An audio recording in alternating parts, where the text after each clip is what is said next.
अपना कितना रहेगा, 2 owners and non owner's fund. Owner's fund के अंदर हम उसको क्या बोलते हैं, इक्विटी। नॉन ओनर्स फंड को हम क्या बोलते हैं, प्रेफरेंस एंड डेट। अब चाहे इक्विटी हो, चाहे प्रेफरेंस हो, चाहे डेट हो, तीनों को ही कंपनी को क्या करना पड़ेगा, issue, which can be issued at par, premium or discount. If I say the shares are issued at par, this means it is issued equal to its face value. If the price charge is more than face value, तो वो क्या हो जाएगा, it is issued at premium. और अगर आप face value से कम में इशू करते हो तो उसको हम क्या बोल देते हैं, डिस्काउंट। Now डिस्काउंट में शेयर को इशू करना is prohibited. कंपनीज एक्ट ने क्या कर दिया है, मना कर दिया कि आप शेयर को डिस्काउंट में इशू नहीं कर सकते। However, debentures can be issued at discount, but your preference share and equity share cannot be issued at discount. अगर आप प्रीमियम में शेयर को इशू करते हो तो प्रीमियम का पोर्शन कौन सा जाता है, any amount above its face value is the premium, correct. अब ये जो प्रीमियम का अमाउंट होगा, this is transfer to a separate account which is called as securities premium.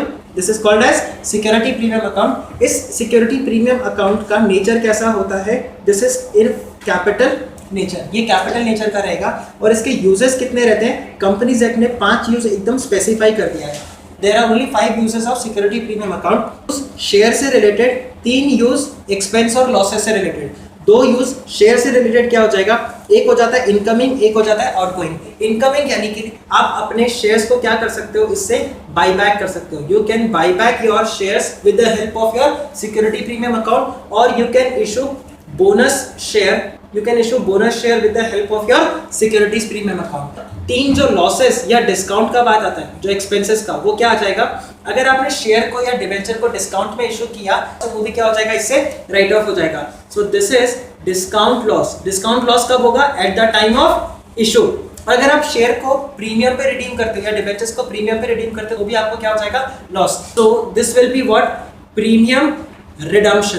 तो ये भी आपके लिए लॉस हो गया, इस लॉस को भी आप इससे राइट ऑफ कर लेना। और तीसरा क्या हो जाएगा, प्रिलिमिनरी एक्सपेंसेस। तीसरा क्या हो जाएगा, प्रिलिमिनरी एक्सपेंस। प्रिलिमिनरी एक्सपेंस क्या होता है, कंपनी को इनकॉर्पोरेट करने पे हम उसको भी राइट ऑफ कर देंगे with the help of our securities. चाहे शेयर को आप पार में इशू करो, चाहे उसको आप प्रीमियम पे इशू करो, हम जितने शेयर्स पब्लिक को ऑफर कर रहे होते हैं उसको हम क्या बोलते हैं, इशू साइज। उसको हम क्या बोलते हैं, so what is issue size? Issue size is what, it is the number of offer to public, number of shares offer to public. हम पब्लिक को कहां पर ऑफर करते हैं, we offer it in a document which is called as prospectus. Which is called as prospectus एक ऐसा document होगा जिसके अंदर हम पब्लिक को क्या करते हैं, इनवाइट करते हैं। रादर प्रोस्पेक्टस को इशू करना is what, this is the invitation to offer. हम पब्लिक को बोलते हैं आप क्या करो, आओ हमारे कंपनी के शेयर के लिए आप अप्लाई करो।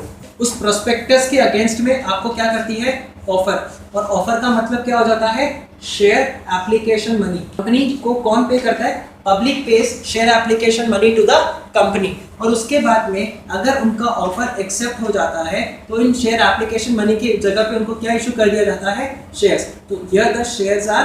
पर अगर आपने उसके ऑफर को रिजेक्ट कर दिया, इसका क्या मतलब हो जाएगा, the shares are not issued, and if you don't issue any share, in that case you refund the application money whatever you have received। तो ये क्या हो जाएगा, application money, you refund the application money। okay, now अगर ये जो issue size है, ये इशू साइज को आप 3 तरीके से मंगवा सकते हो। इशू साइज को 3 नहीं 2 तरीके से आप मंगवा सकते हो। या तो आप इशू साइज को क्या बोलो, एक साथ, भाई मैंने 10 रुपए का शेयर इशू किया है, पूरा का पूरा 10 रुपया मेरे को अभी के अभी चाहिए, तो ये आपने क्या कर लिया, लंप सम में आपने पूरा 10 रुपया मंगवा लिया। और it can be called up in installments. अगर आपने लंप सम में मंगाया तब तो कोई प्रॉब्लम नहीं है, लेकिन अगर आपने इंस्टॉलमेंट्स में मंगाया तो उसमें आपका स्टेजेस क्या हो जाएगा। फर्स्ट इंस्टॉलमेंट जो होता है उसको हम क्या बोलते हैं, एप्लीकेशन। ये वाला जो मनी, दिस इज एप्लीकेशन। इसके बाद में this stage is followed by allotment, then allotment is followed by your first call and first call is followed by your second call। अभी ध्यान रखना, एप्लीकेशन स्टेज में आपको पहले पैसा पे किया जाता है और उसके बाद में वो क्या होता है, ड्यू। पहले पे किया जाता है और फिर क्या हो जाता है, पर allotment first call and second call में क्या हो जाता है, पहले कॉल को हम ड्यू करते हैं और उसके बाद में उसको क्या किया जाता है, पे। आगे क्या प्रॉब्लम आएगा, देखो प्रॉब्लम क्या, इसी का जर्नल एंट्रीज अपने को चेक करना है। तो देखो मैंने आपको क्या बोला, एप्लीकेशन में first the amount is paid and the amount is made due. देखो what will be the journal entry for the share application money. The journal entry will be, because you are receiving the money, bank account debit to share application. ना share application account क्या होता है आपका? Personal account होता है आपका। Debit the receiver, credit the giver. Credit the share application money क्योंकि ये आपको मिला। जब हम शेयर को इशू कर देते हैं तो एंट्री क्या हो जाएगा? Share application capital. Share application to share capital, ये आ गया। If the shares are not issued, इसका मतलब उसके पैसे को हम क्या कर देते हैं? रिफंड कर देते हैं। सो मतलब पैसा वापस से चला जाता है। So this is what credit what goes out। तो यहाँ पर एंट्री क्या हो जाएगा? Share application debit to bank. आपका पैसा क्या कर दिया गया? रिफंड कर दिया गया। नाउ इन लमसम के केस में यहाँ पर राम कहानी खत्म हो जाएगा। इन केस ऑफ इंस्टॉलमेंट अब आप क्या करोगे? यहाँ पे पैसे को आगे ड्यू करोगे। सो अलॉटमेंट हो, चाहे फर्स्ट कॉल हो, चाहे सेकंड कॉल हो, उसको ड्यू करने का एंट्री क्या हो जाएगा आपका? इन तीनों का ही ड्यू करने का एंट्री क्या हो जाएगा? जो भी होगा शेयर अलॉटमेंट, शेयर अलॉटमेंट तो share allotment, share first call तो शेयर फर्स्ट कॉल, तो जो भी रहेगा share call debit share capital securities premium. अगर हम प्रीमियम मंगा रहे तो कोई इधर फेस वैल्यू का पोर्शन इधर, और टोटल अमाउंट कहाँ चला जाएगा? शेयर अलॉटमेंट पे फर्स्ट कॉल में, सेकंड कॉल में। फिर ड्यू करने के बाद अब इसको क्या किया जाएगा? पे। तब अपना कलेक्टर जब इसको रिसीव करने के लिए जाएगा तो या तो उसको पैसा मिलेगा या उसको पैसा नहीं मिलेगा या फिर उसको झाड़ पड़ेगा। अगर पैसा मिल गया तो हम क्या कर देंगे? Bank account debit. अगर पैसा मिल गया तो हम क्या कर देंगे? Bank account debit. अगर नहीं मिला तो वो अमाउंट क्या बन गया अपना? Calls and arrears. क्योंकि नहीं मिला ना, तो ये क्या बन गया? Calls and arrears. और अगर उसको झापड़ पड़ रहा है, इसका मतलब झापड़ क्यों पड़ रहा है? क्योंकि शेयर होल्डर ने आपको पहले ही एडवांस दे दिया था, आप दोबारा से उससे पैसा लेने के लिए आ गए, तो यहाँ पर एंट्री क्या हो जाएगा? Calls in advance debit to respective call. ये आपका जनरल एंट्री हो जाएगा। Same share allotment to share capital to security premium, and bank calls in arrear, calls in advance to share allotment. First call हो जाएगा तो share first call to share capital to security premium, and bank calls in arrear, calls in advance to share first call. Similarly, share second call to share capital to security premium, and bank calls in arrear, calls in advance to share. Now, sir, what is calls in arrear and what is calls in advance? तो यहीं से अपना दो concept क्या निकल के आ रहा है? एक आता है calls in arrear, दूसरा क्या आ जाता है? calls in arrear क्या हो जाता है? कंपनी के लिए शेयर होल्डर ने क्या किया? हमने एक कॉल मंगवाया, the call is made due, the call is made due, but the shareholder did not pay. The call is made due but the shareholder did not pay, तो उस अमाउंट को हम क्या बोलते थे? Calls in arrear. Calls in advance क्या हो जाता है? The call is not made due, the shareholder paid the amount. ठीक है, ये एडवांस में पे कर दिया। एडवांस में अगर पे कर दिया तो ये कंपनी के लिए क्या बन जाता है? के लिए क्या बन जाता है? लायबिलिटी। और ये जो कॉल्स इन अरियर्स है ये कंपनी के लिए क्या बन जाता है? एक तरीके का asset. Just like debtor, debtor से भी आपको पैसा मिलना होता है ना, ये आपका क्या बन गया? एसेट। और ये क्या बन गया? लायबिलिटी। दोनों ही, चाहे कॉल्स इन एडवांस हो चाहे कॉल्स इन अरियर हो, both do not form the part of your share capital. Both do not form the part of your share capital. आपके शेयर कैपिटल का दोनों ही पार्ट नहीं होता, और क्योंकि शेयर कैपिटल का पार्ट नहीं होता, you cannot pay dividend. Dividend क्योंकि हम किसके ऊपर पे करते हैं? हमेशा अपने शेयर कैपिटल के ऊपर पे करते हैं। Since it do not form the part of your share capital, so dividend cannot be paid. लेकिन कॉल्स इन अरियर्स के ऊपर आप क्या कर सकते हो? इंटरेस्ट को चार्ज कर सकते हो, और कॉल्स इन एडवांस के ऊपर आप क्या कर सकते हो? पे कर सकते हो। So here the company is going to pay the interest at the rate 12% maximum, 12% per annum maximum interest उसको पे करना पड़ेगा। एंड कॉल्स इन अरियर्स के ऊपर क्या हो जाएगा? Company is going to charge, और company is going to receive interest at the rate 10%। और ये क्या अमाउंट है? ये क्या है? अपना मैक्सिमम अमाउंट है। So calls in arrear, calls in advance, calls in advance पे 12%, कॉल्स इन अरियर के ऊपर 10%, मैक्सिमम रेट। इससे कम दिया जा सकता है, यस, लेकिन इससे ज्यादा ना तो आप चार्ज कर सकते हो ना इससे ज्यादा आप इंटरेस्ट को। ये था अपना शेयर कैपिटल का बेसिक पोर्शन। आगे जो कॉन्सेप्ट आता है वो किससे कहाँ से आता है? अपने पास कॉल्स इन अरियर से आता है। अगर कॉल्स इन अरियर्स हो गया तो अब कंपनी को बहुत प्रॉब्लम हो रहा है। कंपनी को प्रॉब्लम क्यों हो रहा है? बिकॉज कंपनी ने शेयर को इशू किया था ये सोच के कि कंपनी को पैसा मिलेगा और पैसे को वो कहीं ना कहीं इन्वेस्ट करेगी, it will return, get some return on that, but share holder is not paying that amount. तो एक पर्टिकुलर टाइम तक कंपनी वेट करेगी, उसके बाद में द कंपनी इज और issued notice to the share holder that please pay the amount within so many days या within this date. अगर उस टाइम तक शेयर होल्डर पे कर देता है तो ठीक, अगर शेयर होल्डर नहीं पे करता तो उसके शेयर को हम लोग क्या कर देते हैं? फोरफीट। उसके शेयर को हम क्या करते हैं? फोरफीट करना, यानी कि उसके शेयर को हम लोग जब्त कर लेते हैं। जैसे ही शेयर फोरफीट होता है 3 इंसिडेंट एक साथ होएगा। जैसे ही शेयर फोरफीट होगा, 3 इंसिडेंट एक साथ होएगा, ये तीनों इंसिडेंट ही अपना क्या बन जाता है, फोरफीचर का जर्नल एंट्री। ध्यान से देखना, जैसे शेयर फोरफीट हो गया, share holder is no more the share holder, share holder is no more the share holder of the company. क्यों? क्योंकि हमने उसके शेयर कैपिटल को क्या कर दिया, cancel. He is no more the share holder, why? Because his shares are cancelled. Whatever amount he has already paid, उसने calls in arrear करने के पहले जो भी अमाउंट पे किया था, that amount will be retained by the company. Whatever amount he has already paid, that will be not be refunded, will be retained by the company. Retained by the company. And last वाला क्या है? Whatever amount he has not paid, he is not going to pay in future. और यही अपना क्या बन जाएगा, journal entry. जब उसने पे नहीं किया था तो हमने कॉल्स इन एरियर को क्या कर दिया था, डेबिट, करेक्ट? क्योंकि ये अपना क्या बन गया था, एसेट। अब जब वो फ्यूचर में अपने को पे नहीं करेगा तो it is no more a asset, तो आपको कॉल्स इन एरियर को क्या कर देना होगा, क्रेडिट। तो कॉल्स इन एरियर को हम क्या कर देंगे, calls in arrear credit. Whatever amount he has paid, this will not be refunded. अब कंपनी को तो फायदा हो गया ना तो शेयर इशू किया और फालतू में 10 सपोज 10 रुपीज का शेयर था, शेयर होल्डर ने 4 रुपया पे किया, उसके बाद उसके शेयर को फोरफीट कर दिया, तो 10 का शेयर भी उससे हमने ले लिया और जो 4 रुपया उसने पे किया था वो भी हमें मिल गया, करेक्ट? तो 4 रुपए का आपको क्या हो गया, गेन। तो ये कहाँ ट्रांसफर हो जाएगा, फोरफीचर अकाउंट। और क्योंकि शेयर कैपिटल अपना खत्म हो रहा है तो लाइबिलिटी करते तो उसको हम क्या कर देते, डेबिट। और अदरवाइज चेक करो, डेबिट व्हाट कम्स इन, जब शेयर इशू किया था तो शेयर कैपिटल को हमने क्या कर दिया था, क्रेडिट। अब जब उसको शेयर को वापस ले रहे तो अपन उसको क्या कर देंगे, डेबिट। तो यहाँ पर क्या आ जाएगा, शेयर फोरफीचर का जर्नल एंट्री क्या हो जाएगा, share capital account debit to calls in arrears to share forfeiture. Share capital किससे आएगा, कौन से अमाउंट पे जाएगा, it will always be debited with your face value or the called up value, whichever is less. Your calls in arrear will be credited with the amount which is not received and your share forfeiture will be credited with the amount already. अगर share को हमने forfeit किया, ये तो journal entry किस चीज का था, if the shares are which were issued at par। लेकिन अगर हमने शेयर को प्रीमियम पे इशू किया है तो अपने को ये चेक करना पड़ेगा whether the premium is received or not। If the shares which are issued at premium, तो अपने दो सिचुएशन बन जाएंगे, whether the premium is or the premium is। अगर हमें प्रीमियम रिसीव हो गया तो अपने को क्या करना है, सिक्योरिटी प्रीमियम को कुछ भी नहीं करना। If the premium is received तो अपने को क्या करना है, प्रीमियम को कुछ भी नहीं करना। But if the premium is not received तो अपने को प्रीमियम को क्या करना पड़ेगा, डेबिट करना पड़ेगा। Why? क्योंकि जब हमने शेयर ड्यू किया था कॉल को तो उस समय सिक्योरिटी प्रीमियम को क्रेडिट कर दिया था, क्रेडिट किया था, हमें पैसा नहीं मिला, लेकिन हमने क्या बोला, आज नहीं तो कल ये प्रीमियम अपने को मिल जाएगा।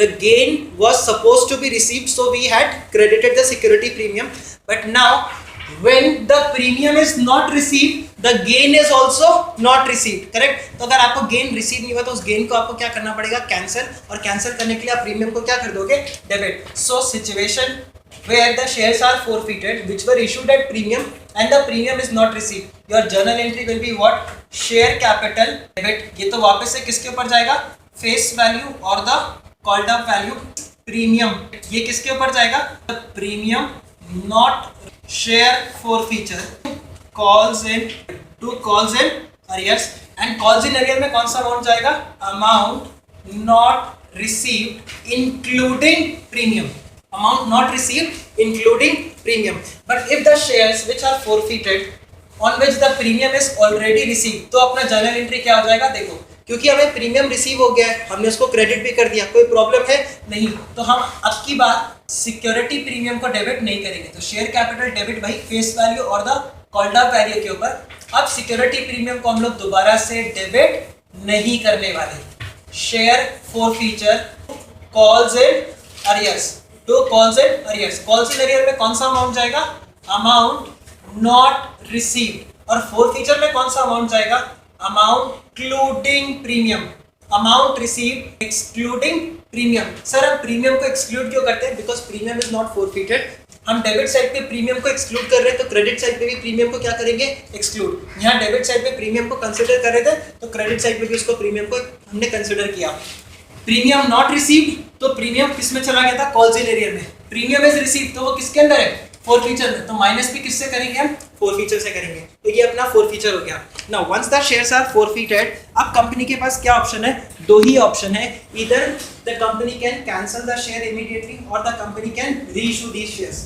After forfeiture, the next is what company can do. Either the company can cancel the shares or company can reissue these shares. Now, if the shares are reissued, अब जो reissue कर रहे हैं ना, this reissue can be done at par, it can be done at premium, it can be done at premium and it can also be reissued at discount. Sir आपने मना किया था कि shares cannot be issued at discount. हम issue किधर कर रहे हैं? तो क्या कर रहे हैं? Reissue कर रहे हैं. Now this can be reissued at discount. लेकिन discount में एक condition है. Condition क्या?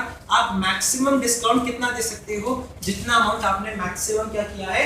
Suppose करो आपने यहाँ पर 5 rupees forfeit किया, तो आप maximum discount कितने का दे सकते हो? 5 rupees का. You have forfeited 8 rupees, so you can give a discount of 8 rupees. So maximum discount will be equal to amount forfeited. Share forfeiture में जितना अमाउंट होगा उतना.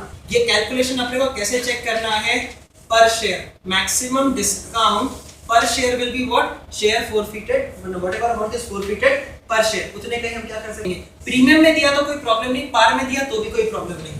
अगर हमने कैंसिल कर दिया शेयर को, तो उसके बाद में क्या होगा? देखो, चाहे कैंसिल करो चाहे रीइश्यू करो, उसके बाद में balance of share forfeiture account will be transferred to capital reserve. Balance of forfeiture account will be transferred to capital.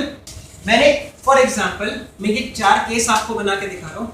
यहाँ पर मैंने क्या किया था? Amount forfeited. अज्यूम करो अमाउंट forfeited कितना था? 5 रुपीज था. ठीक है, तो अगर मैं शेयर को कैंसिल कर रहा हूँ, मैंने 400 शेयर्स को forfeit किया था. I forfeited 400 शेयर्स एंड एक शेयर पे कितना अमाउंट forfeit किया था?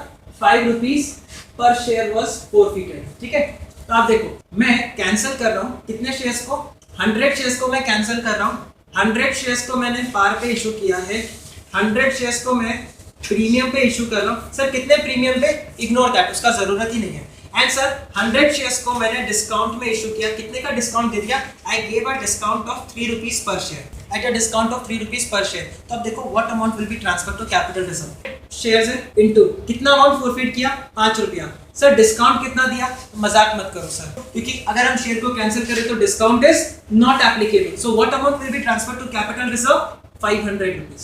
100 शेयर के लिए कितना अमाउंट ट्रांसफर हो जाएगा? पूरा का पूरा 500 रुपया कैपिटल रिजर्व में चला जाएगा.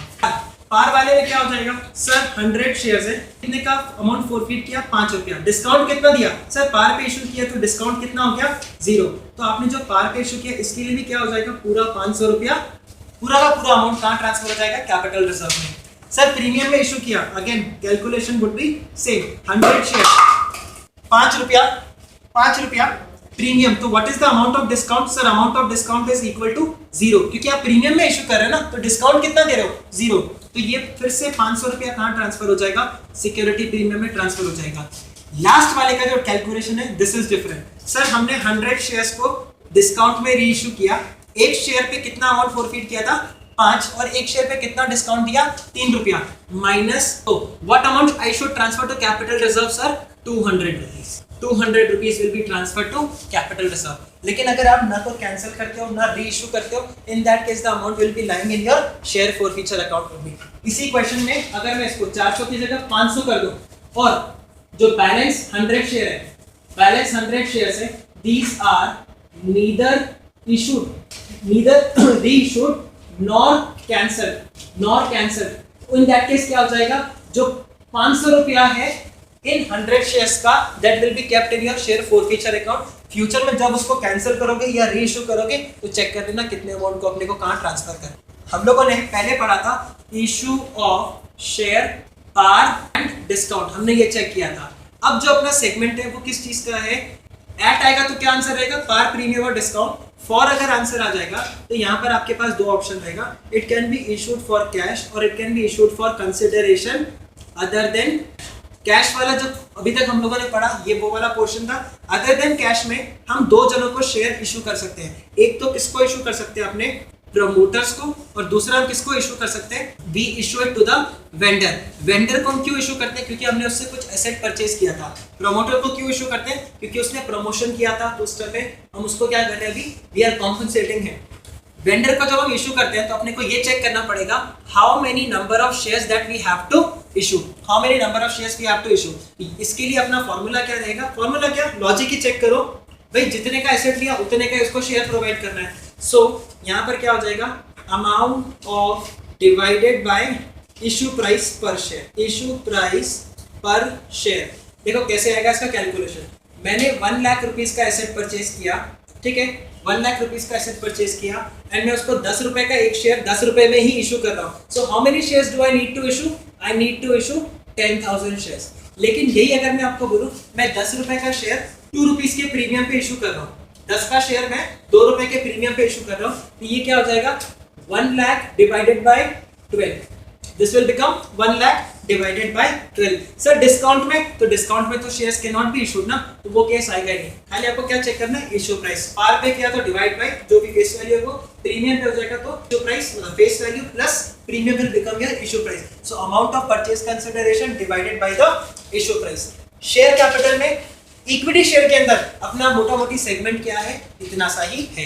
नेक्स्ट अपना जो इसमें रहेगा, इक्विटी के बाद अपना कॉन्सेप्ट आ जाता है किसका, प्रेफरेंस शेयर्स का। तो याद रखना प्रेफरेंस शेयर्स मतलब शेयर्स जिनको क्या मिल रहा है, प्रेफरेंस मिल रहा है। मतलब इक्विटी के पहले कौन आ जाएगा, अपना प्रेफरेंस शेयर्स, क्योंकि इनको क्या मिल रहा है, प्रेफरेंस मिल रहा है। और प्रेफरेंस क्या है, दो ही तरीके का प्रेफरेंस है। एक तो प्रेफरेंस क्या है कि इक्विटी से पहले डिविडेंड किसको मिलेगा, प्रेफरेंस वालों को डिविडेंड मिलेगा, और इक्विटी से पहले कैपिटल रीपेमेंट किसका होगा, प्रेफरेंस वालों का होगा। सो प्रेफरेंस शेयर कैपिटल के पास दो प्रेफरेंस रहता है, एक तो क्या, preference to dividend before equity dividend, preference to capital repayment before any capital is paid to your preference equity share capital. Clear? Now इनका जो डिविडेंड रहता है, ये डिविडेंड का रेट क्या रहेगा इनका, फिक्स्ड। आप कभी भी नहीं देखोगे सिर्फ प्रेफरेंस शेयर, प्रेफरेंस शेयर के पहले हमेशा कुछ परसेंटेज दिया हुआ रहेगा। That percentage is only what is your rate of dividend, -% preference share capital. ये जो -% है ना,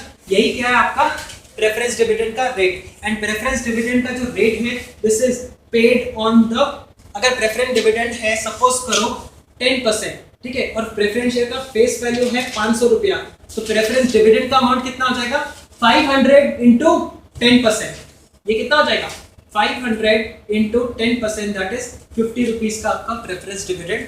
preference dividend can be issued at, preference dividend can be issued at and it can be issued at premium. Sir discount में company वाले मना किया ना, share को इशू नहीं कर सकते, तो share includes both equity and preference दोनों।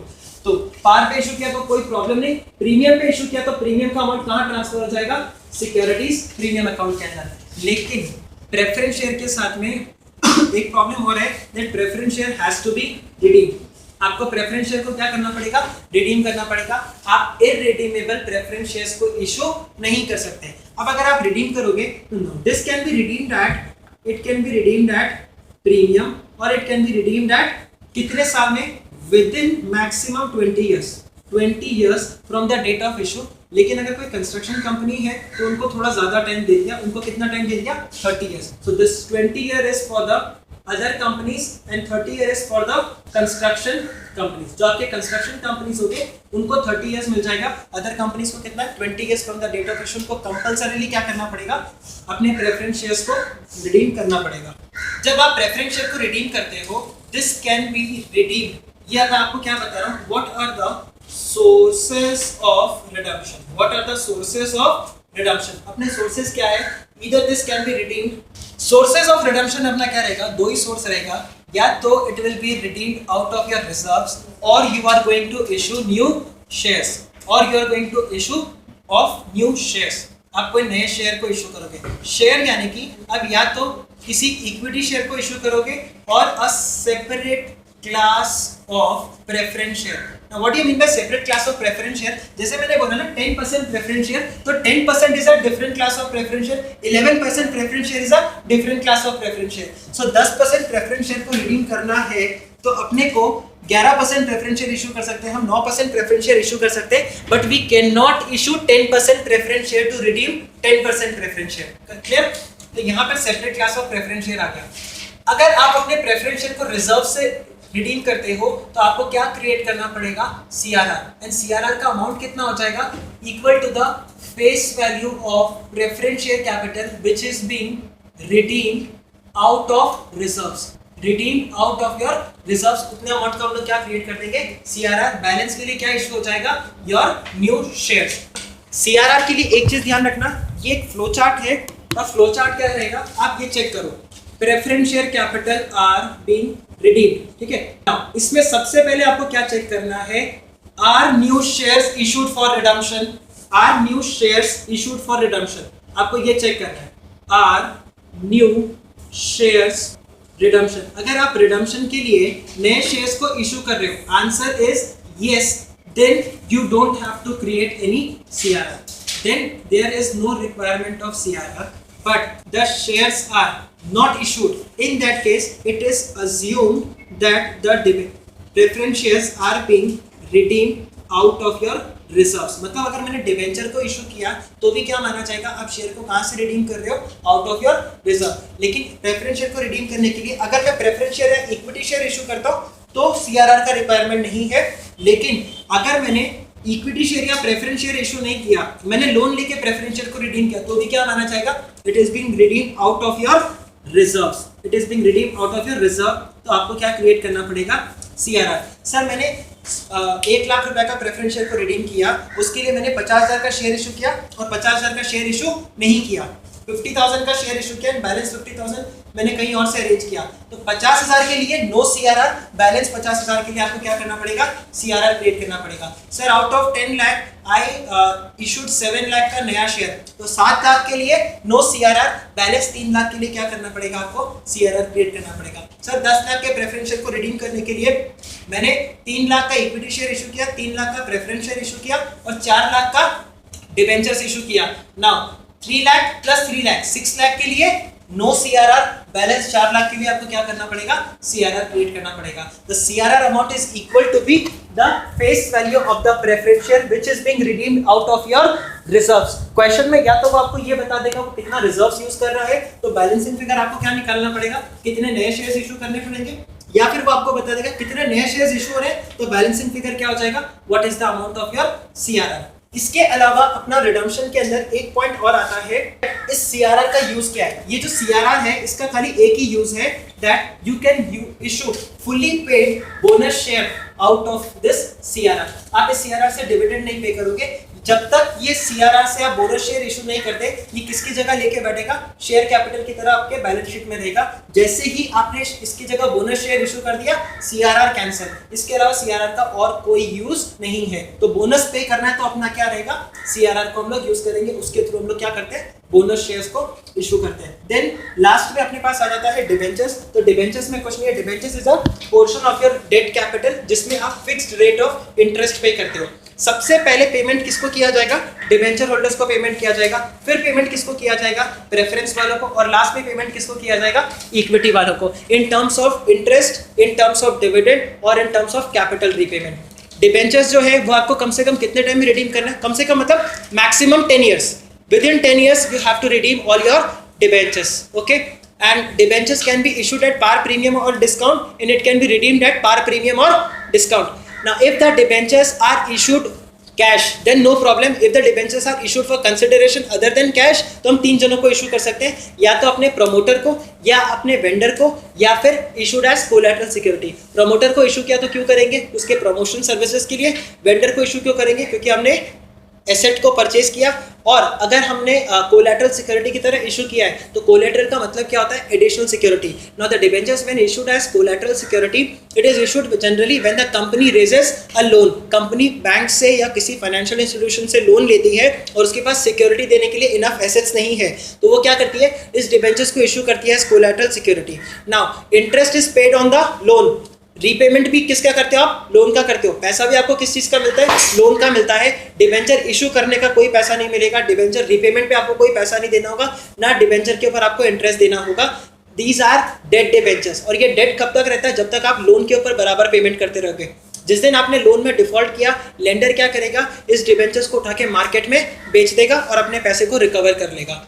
How it is showed in the balance sheet, balance sheet में 2 तरीके से शो कर सकते हो। एक तो as a footnote against the loan, जो भी आपका बैंक लोन है उसी के नीचे लिख दो secured by issue of debentures as collateral security for this much amount, या फिर आप बैलेंस शीट में लायबिलिटी साइड पे डिबेंचर्स अकाउंट क्रिएट कर दो और एसेट साइड पे, क्योंकि आपको कोई कैश नहीं मिला, तो बैलेंस शीट मिसमैच करेगा तो उसको आप क्या क्रिएट कर देना, suspense account. And suspense account क्यों क्रिएट हो रहा है, बिकॉज ऑफ डिबेंचर, तो यहाँ पे नाम क्या हो जाएगा, debenture suspense account. So the presentation of debentures issued as collateral security are two, either as footnote और as by creating a debenture suspense account in the asset side and showing the corresponding amount of debentures in the liability side. This is what is there in share capital. Last एक topic अपना रह जाता है authorized share capital. Then we have issued share capital. Issued के अंदर आ जाता है subscribe, subscribe के नीचे आ जाता है called up, called up के नीचे आ जाता है paid up and paid up के नीचे आ जाएगा called up, and then you have your paid up share capital. Calls in arrear को हम कैसे show करते हैं, we minus it from the share capital. जो भी अपना कॉल्ड अप शेयर कैपिटल रहता है उसमें से कॉल्स इन एरियर को माइनस करके बैलेंस हम लोग paid up share capital balance sheet के अंदर उसको हम लोग प्रेजेंट करते हैं। That's it in share capital.